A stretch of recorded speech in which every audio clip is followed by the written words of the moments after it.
Louis Armstrong, jazz musician.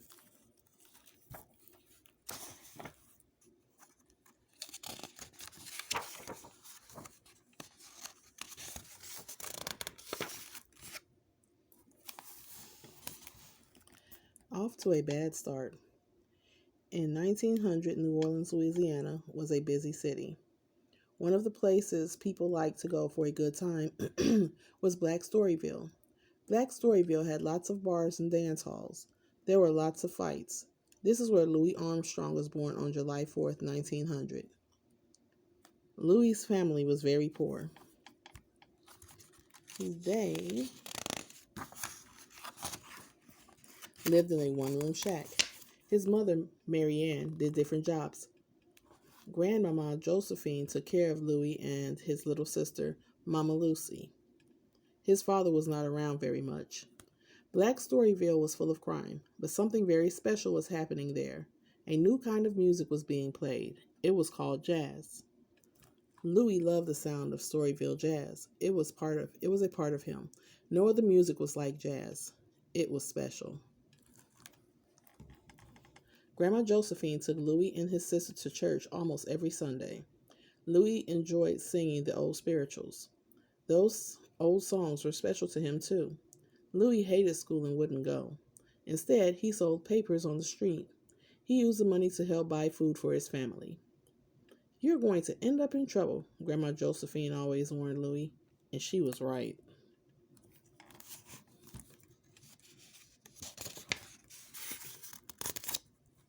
In trouble.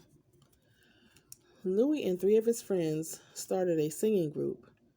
They sang on street corners for money. One day, Louis found a gun in an old trunk. He waited until New Year's Eve. Then he shot the gun. His friends laughed and cheered. Then Louis pointed the gun at a boy who had been bothering him and his friends and pulled the trigger. Suddenly, a policeman took hold of Louis. The bullets were not real. No one was really hurt. Louis was just trying to scare the bully. But the judge didn't see it that way. Louis was sent to reform school. Louis was 12 years old. "I thought the world was coming to an end," he said later. Peter Davis taught music at the school. He asked Louis to play the cornet.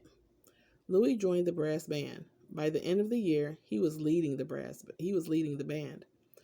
Once Louis led the band through Storyville, his family cheered. So did his friends. It was a day Louis never forgot. Louis stayed in reform school for 2 years. "Being there saved my life," he said years later.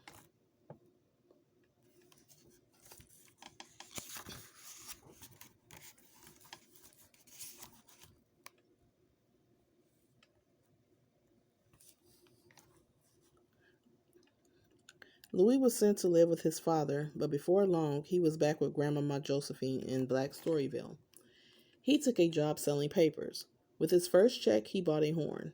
Then he started playing with jazz bands in Storyville bars. He worked all day and played his horn at night. In 1917, many black jazz musicians went to Chicago and New York to play. One great trumpeter was Joe Oliver. He liked Louis. Louis thought Oliver was the best trumpeter. When Oliver left for Chicago, Louis was asked to take his seat in the Kid Ory band. At last, Louis got a chance to be heard. Soon people were coming to Black Storyville just to hear Louis Armstrong. Joe Oliver asked Louis to come play the cornet in Chicago, so he went. There he married Lil Hardin. She played the piano. Lil wanted Louis to start his own band, but Louis wasn't ready. He played with some of the best bands in New York and Chicago.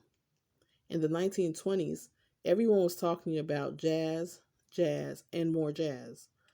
And the jazz player most people were talking about was Louis Armstrong.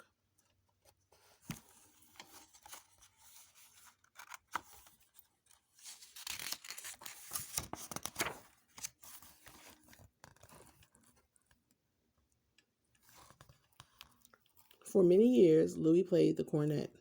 One night he played the trumpet. It was larger than the cornet. He liked its sound. From then on, he played the trumpet. Louis also made records with many different bands. More and more people heard his music. He made them love the sound of Storyville jazz the same way he did. "It's a hot sound," he said. Then he would wipe his face with a big white handkerchief.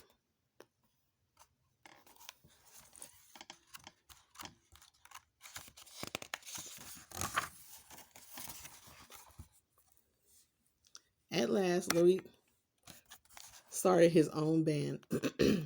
Excuse me. They went all over the United States playing jazz, jazz, and more jazz. Sometimes when Louis played, he also sang. His voice sounded like he had a bad cold, but that was his own special sound. There's a story people tell about Louis Armstrong. It may or may not be true.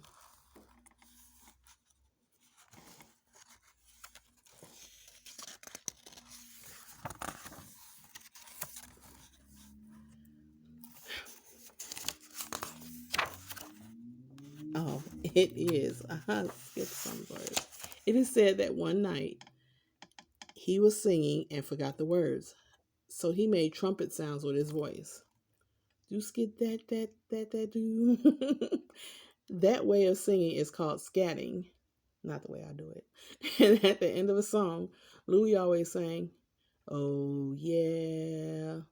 People waited so they could join him in singing, "Oh yeah."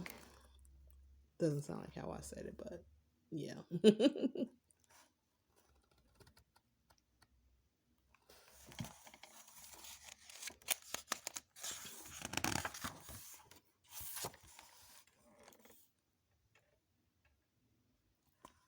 Satchmo. Louis had not taken his band to New Orleans, so in 1931 he went back to his home city.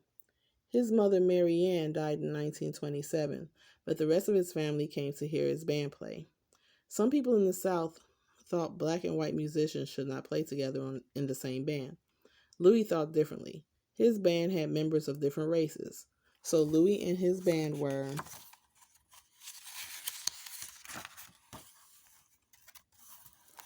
turned away from some hotels. They were called names, but his band stayed together and played great music. Lots of people came to hear them. They enjoyed the music. Louis' friends called him Satchel Mouth because his smile was so big. A satchel is a suitcase that opens wide. Over the years, Satchel Mouth became Satchmo. By the late 1930s, everybody was calling Louis Armstrong Satchmo, and he loved it.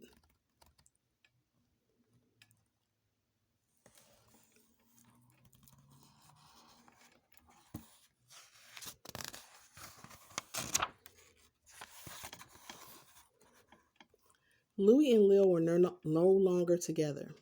They were There were always large crowds around him, but Satchmo was lonely. His music was sad. Then he married Lucille Wilson, a beautiful dancer. Satchmo was happy again. So was his music. President Richard Nixon named Armstrong a Goodwill ambassador.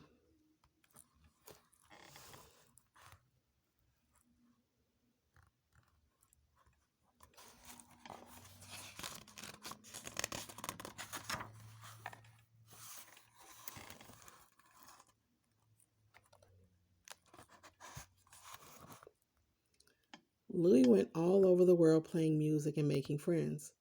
Satchmo made many records. He was in several movies. He had one big hit song, "Hello Dolly." It sold millions of copies. He also won many awards. He never wanted to stop playing music, and he never did. He lived and made music until he was 71 years old. He died on July 6, 1971.